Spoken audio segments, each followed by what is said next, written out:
All right. Good morning, everybody. This is the All About Nothing podcast kind of daily show. I am Barrett Gruber, host of the All About Nothing podcast with Zach King, and you can find me on social media at Barrett Gruber. This is Bill Kimler, who is the host of Black, White, and Blue in the South with Dr. Jamil Brooks. You can follow him at politicalbillsc. Welcome, Mr. Bill. How are you? Good morning. What a glorious day it is. It is a glorious day. It's tax day. Oh, my. Not in South Carolina, it isn't. It isn't. We get until May 1st. Did you not know that? Oh, because of the hurricane situation. I was surprised to find that out. I think that's ultimately maybe staggering it out for some of the states isn't a bad idea, because we're as devastating as the hurricane was. The IRS. Well, I ended up having to pay the government money this time around. No refunds, nothing I owed, because I had taken you as a dependent, and apparently that was ruled not allowed. So, what? No way. Yeah. So I understand you're completely dependent on me for your livelihood. So what are you gonna do? It's it's a tough cross to bear. I say that as that will be my only Easter pun for the show. That's a really good Friday joke. Another one. Oh, hey, I was going to ask. Well, first of all, I wanted to mention that it is nominating season for the Best of Columbia. So I wanted to ask everybody to, if you watch this, go to our website, theallaboutnothing.com. We got a link at the top of the page that you can go to nominate us for the best local podcast in Columbia. Bill, you may have wound up getting some nominations. I actually got a couple emails saying that if Bill and Jamil can be considered a Columbia podcast, then we absolutely nominate them. Which, again, I'm here.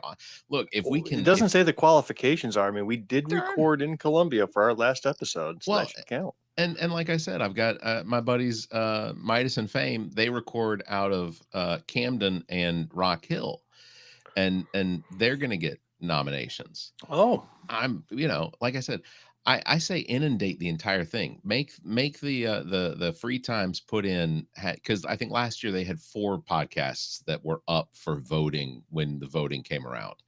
I say make them put in 20 podcasts. Well, I have to say that I think the dark horse in all of this is Welcome to Wonderland. I think she's going to take it away, because that last episode that she dropped, probably the best hour of podcasting I've ever heard in my life. Hour and 2 minutes. I wouldn't be surprised if she ran away with it.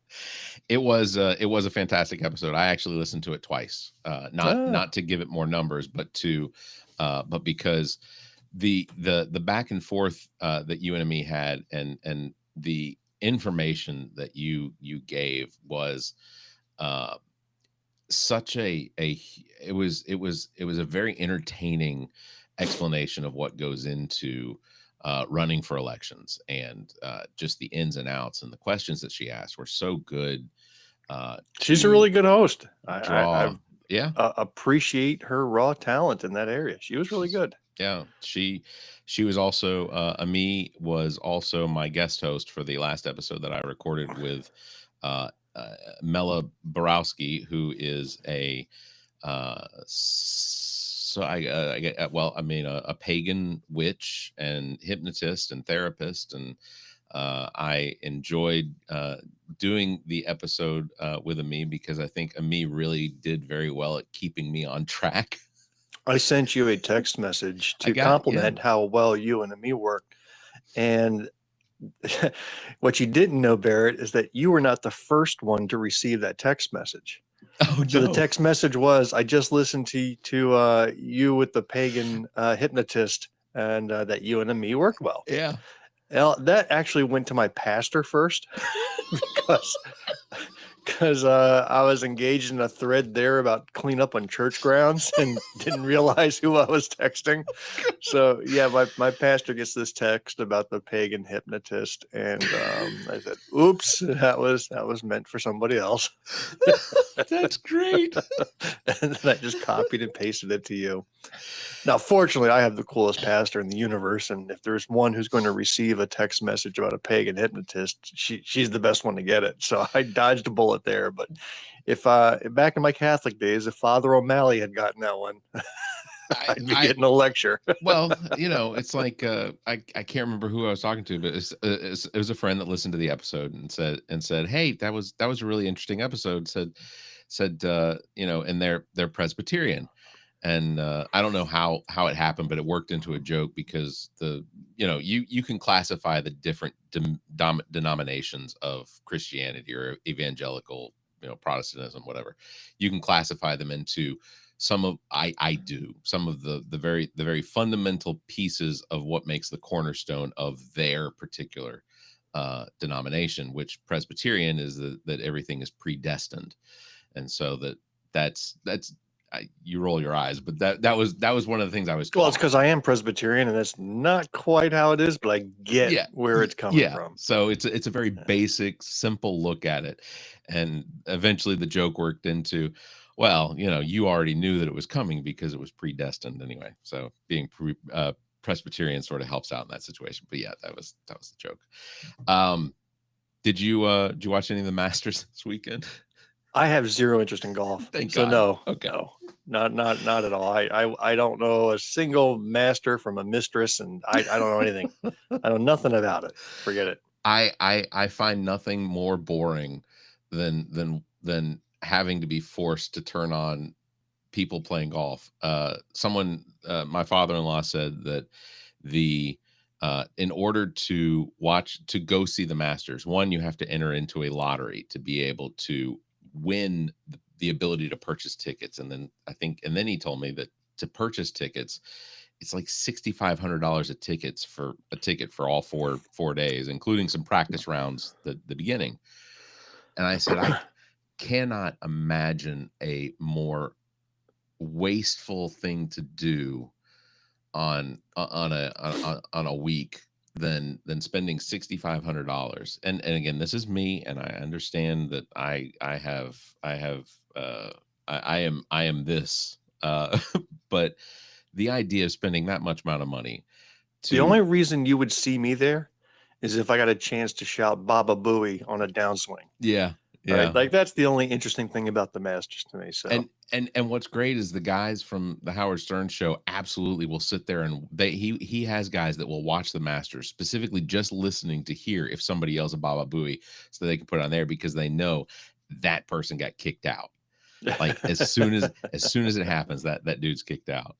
But yeah, so I've played golf a few times in my life and found it to be utterly waste of time for me. I'm not, but I don't want to be smart to the sport. There are people who enjoy it. I've got dear friends who love it. I just don't get it. I think that it takes an absolute an absolutely high level of talent to operate at that level. And so I can't read the greens. There's a great skit that I saw on Saturday Night Live. I don't remember what year it was. I just saw the video floating around on the internet, and it showed a Masters type tournament where a guy, swung the ball to drive it, and it hit a bird, and you can see the bird fall out of the sky, like right in front of them. And people are like, ooh, like it was just horrible. So then they cut to a later scene where the guy, drives the ball and it hits a bird's nest out of the tree, and the baby birds all fall out. And the mama bird comes down to try to protect, the birds, and people are like, ooh, and then he goes and he putts and gets it in the hole, and then he goes to put the flag back in. But just as he puts the flag in, a little furry creature ran into the hole and ended up stabbing it. I remember that. He swings again, it goes into the pond and hits a turtle on the head. Like every time he swings, he's killing nature. And to me, it was unexpected, because I think I've seen the hit the bird clip a million times. That's happened in reality. But then to take it and go further and say, we've just gone and killed all wildlife with this, guy's 8 holes or 9 holes or whatever he was doing. That was brilliant. And it was so well done. It caught me off guard. And Yeah, I I was want to in say I tears think laughing. that was the comedian Nate Barenthal or Baron. Anyway, he's now hosted several times, but he also, I think it's the same guy that did the George Washington skit where he's talking about what the new country is going to be and how I great don't know it's that going to one. be. It's I'll send you a link to it. It was Okay. very good too. But I did actually come prepared with some stuff today. Oh, it's so sad we're out of time. Uh, we seem to do that very quickly. A poll commissioned before the England's Grand Champion horse races, and I'm going to ask you some of these because I want to know what you would do, or if you think that you're capable of some of this stuff. Apparently, 1 in men think that they can outrun a champion racehorse. 1 in 50. Okay. I mean, is the champion racehorse alive? I mean, what's the parameters here? I assume the racehorse has to be alive and they have to have recently won. And when I say won, not like broke their leg as they went across and then somebody saw an opportunity to be like, well, I'm going to race this one now. Okay.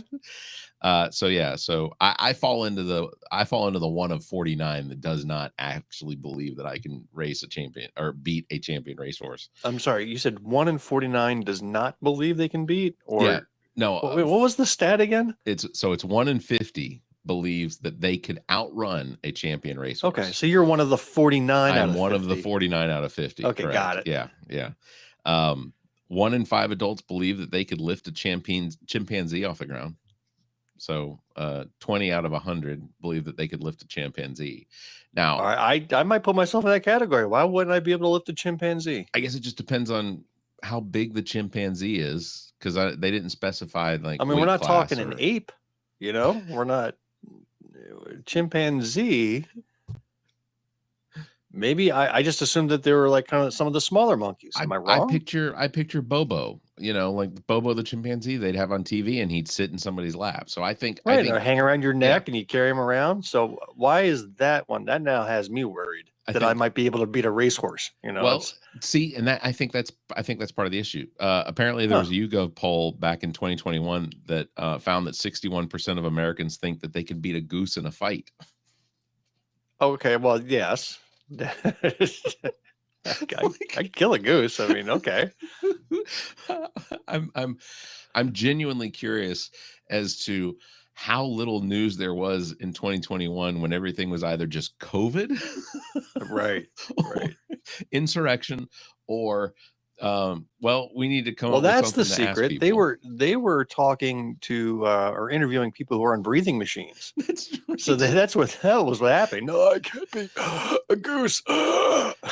Ami is watching, and she says that apparently chimpanzees weigh 70 to 130 pounds. So yeah, okay, chimpanzees shouldn't be too difficult to lift off. So the yeah, ground. I could pick one of those up off the ground. So I got it. 1 in 8 adults think that they could beat a kangaroo in a fight. Yeah, that one you have to be in shape for. I've seen it. Those freaking animals are jacked. Right? You ever see videos of one of them? Oh, I mean, and they're constantly flexing. Like every time you see one of these kangaroos stand up on their back legs and they're leaning on their tail, and all of a sudden you see it's just muscles. Now, I've seen videos where the guy stands up to a kangaroo and chases the kangaroo off because the kangaroo is just like all jack and no action. Yeah. Did all the flexing but couldn't actually land a punch or wouldn't fight. Was just showing off, being a poser. I've seen but you never see the ones where the kangaroo kicks the living crap out of somebody. Yeah. So that's what I want to see. I've seen I gotta imagine if the kangaroo wallops you with its legs, you're gone. I would have to believe, because I've seen plenty of Looney Tune cartoons where the kangaroo leans back on its tail, somehow, navigating gravity at in a way that a sentient being shouldn't be able to do, but maybe he can, and then just kicking, Let me see. Shockingly, 72%.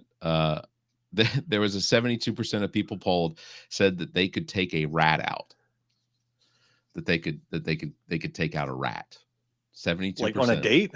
I mean, what are you talking about? I'm assuming they were confident that they could take a rat on in a fight. Is what they're trying to say.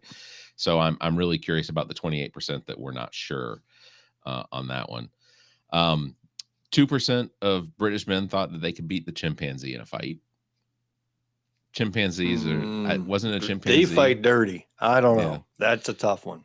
And once he starts flinging poo at you, I'm like, I'll surrender. Wasn't it a chimpanzee that ripped that woman's face off? Yes. Like on television? Okay. I don't know if it was on television. I mean, she went on television after the fact, but yeah, maybe that's what it was. She went on television. She had a pet, and she was trying to raise it, and then it decided to eat her face. So not fewer, because it was 1 in 50. So 2% of people believe that they could beat a horse, champion racehorse. 12% of people said that they could outrun an elephant. Now, an elephant can run at a good 25-mile-an-hour clip. Like, well, I don't know what the speed is, but when I you see them stampede, I wouldn't want to be there trying to keep up with that stampede. It's not smart. There was another one in here. Let's see. Chicken fighting. Most people picked a duck size. No, what does it say? Most people picked the duck-sized horses, believing they could stomp them easier in the horse race. We know a duck-sized horse? I've never seen a duck-sized horse. No, there's no such thing. I don't know what you're talking about. I'm reading to you what their thing was. There was something like it was 1 in 12 men believed that they could beat a grizzly bear in a fight. All of this just reminded me of the early 2000s when Fox put that television show Man versus Beast and would have people competing against animals in sports that clearly were designed for the animals. So if it was like dog racing, they would have a dog chasing a metal rabbit, and then when the chute would open, this person would come flying out of the chute, and the dog's dogs instant speed. I miss that version of Fox. What have they turned into? That was the good Fox. That was the Married with Children Fox. That's right. Yeah. Did you see the president's stats on his wellness visit to? I saw your text message to me. Yeah, that's an old joke. It's something that you can expect now. It's kind of even boring. Yeah. That he comes out with these physical measurements that are impossible. And a White House doctor to praise him over dumb things. Well, the president tied his shoes. He's got excellent cognitive ability. Yeah. Well, I've put it out there to some of my therapist friends to find me someone that we could have on the podcast that would give me a cognitive test. And what I'd really like is, and I'll try and see if I can find it. If I can find the actual cognitive test that President Trump has taken now several times. But what I want to see is you hammered and take that cognitive test. That would make for an entertaining show. I would pay to watch that. Okay, this would be the time to get on the Patreon and be a nothinger. Watch Gruber get hammered and then take a cognitive test. I want that show. Let's go a step further. Okay. I like physically impair me. Like a swift just knock to the head. What, make you fight a kangaroo? Yeah, kangaroo, something like that, and then take a cognitive test. Because let's really even the score, like even the level of what Donald Trump is versus what I am, and let's do that. I see. And see. Well, if you wanted to even the score, you'd have to go all the way and catch some syphilis. That would make it. Syphilis, that would make it more apples to apples. Well, fingers crossed. There's always that opportunity somewhere. Good luck. It's curable now, right? I cannot wait to see what the damn AI comes up with for a summary.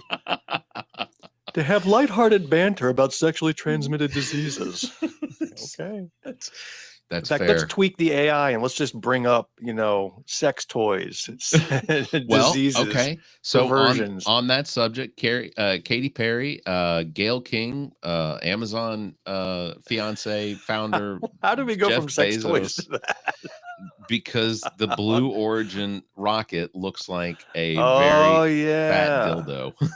That's right, the dick ship.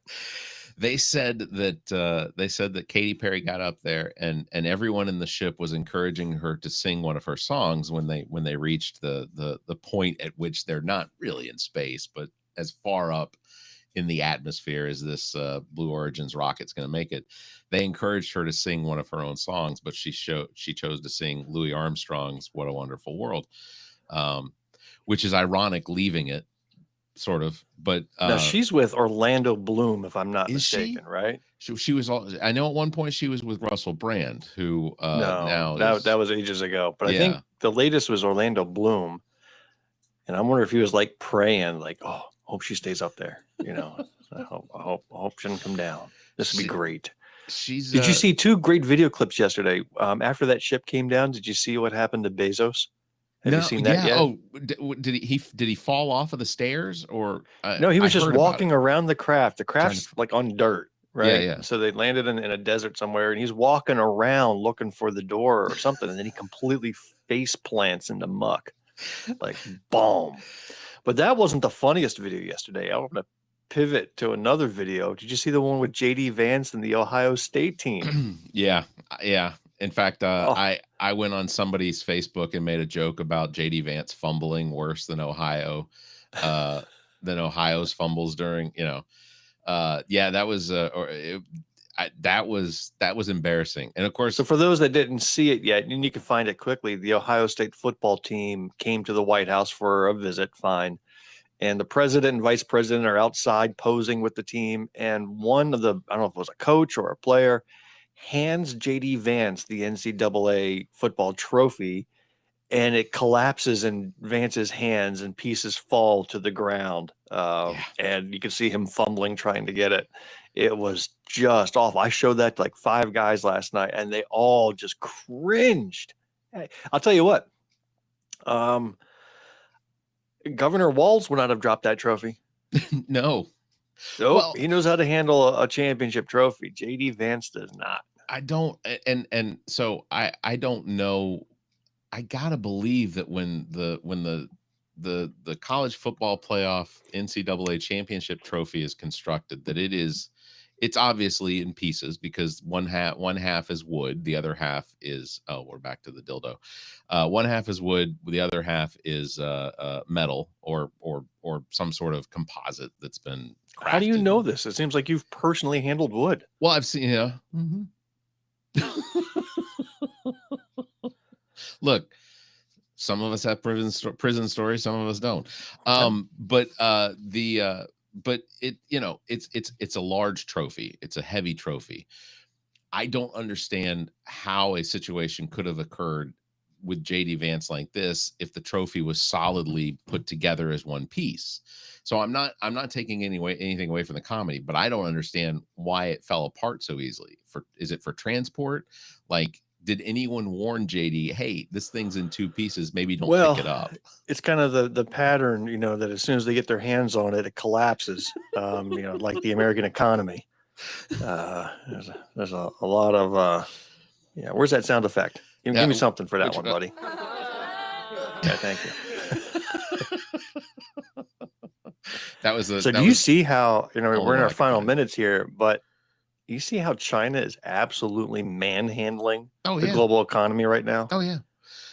I think, and on a serious note, I think that the amount of support that Donald Trump gets, just blanket support from the MAGA world, without any sort of cognitive recognition of what it is that's being caused, is some of the funniest crap. Because right now, basically with these tariffs that have been turned on and then turned off, and then 104% to China, and then 145% to China, and then China coming back at us.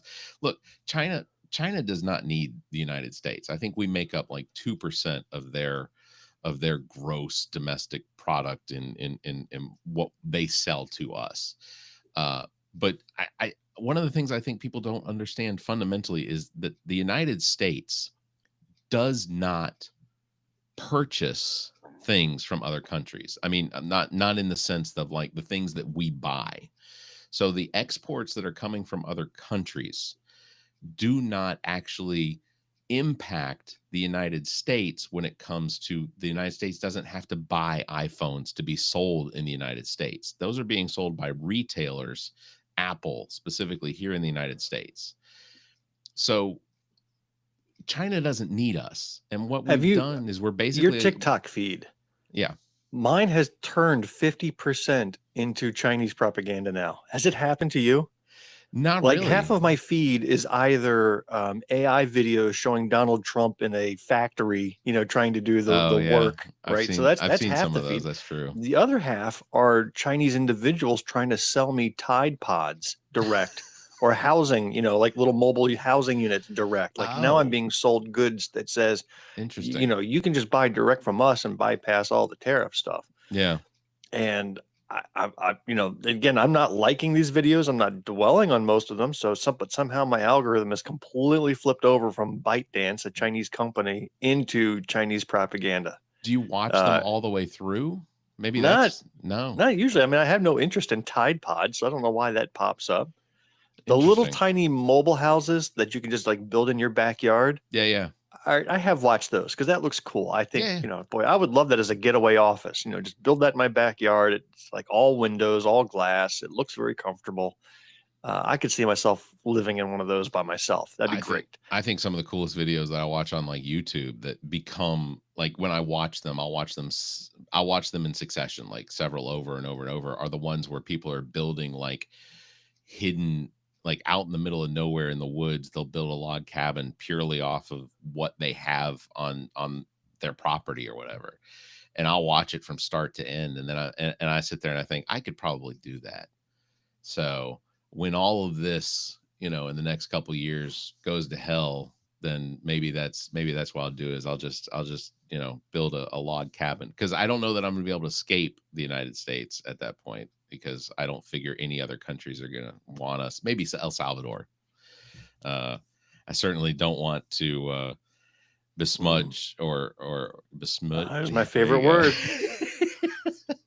The El Salvadorians, because I don't want to go to prison in El Salvador, because now that we know that the Supreme Court came back and told President Trump that he must initiate some sort of work to get back this individual that was taken. He has. So we basically have a hostage situation. Well, right? essentially, but it's a hostage situation. This is a hostage in another country. It's a hostage situation where both the negotiators and the hostage takers are essentially the same people, because based on the conversation they had yesterday, neither side wants to do anything to try and bring this individual back. So the Supreme Court 9-0 says the administration needs to get him back, and President Trump's just he's like, well, he's a citizen of El Salvador. We can't kidnap him from El Salvador and bring him back. And then the president of El Salvador is like, well, he's a terrorist, and obviously we're not just let a terrorist free, and we're not going to send a terrorist to the United States. Then we're as bad as the somebody on Fox News said it was like El Salvadorian president would be as bad as Al Qaeda sending terrorists to the United States. And it's like, come on. Well, I'm sure his children and wife really appreciate the fact that he was, because of an administrative error, he was sent on an ICE flight to El Salvador. And, but absolutely disgusting. This is not the United States that we want. And, well, before we wrap up, thanks for ending on a depressing note. That was awesome. I was trying to keep it good, and for 29 minutes, and that final minute, you swooped in and stole the good vibes. So I may mess it up a little bit more, because and maybe we can conversate about it on Thursday's show. But and I want you to think about it, because from a perspective of someone that is not very religious at all, I am. One of the things that I was taught when I went through RCIA to become a Catholic was that the New Testament, that Jesus was the new covenant, and that everything that Jesus professed was the contractual guarantee for followers, that was the state. So one of the things that I have struggled with trying to figure out is, does that mean that things that were in the Old Testament before Jesus, do those things become unnecessary, or are they just the stories that were told prior to Jesus? Because I've seen a lot of conversations on TikTok where the conversation that people are having is they'll ask them about, Leviticus is where we have a lot of these, you can't be homosexual because men can't live with men. And then and those are where those things come from, as far as, these social standings or rules that exist. And so I am, does what was written in Leviticus get moved out of the way because Jesus becomes the new covenant?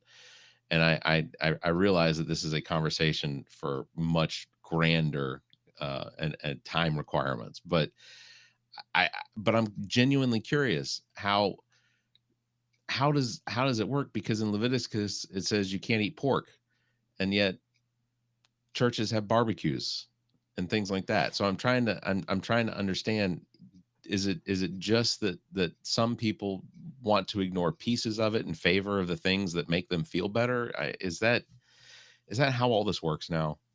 Well, if you looked in Exodus at the 10 Commandments, you'd realize there was an 11th commandment that's just not popularized, and that's called "Thou shalt cherry pick whatever thy want" from the Old Testament. So that's the rules that are being followed here. You pick what you want.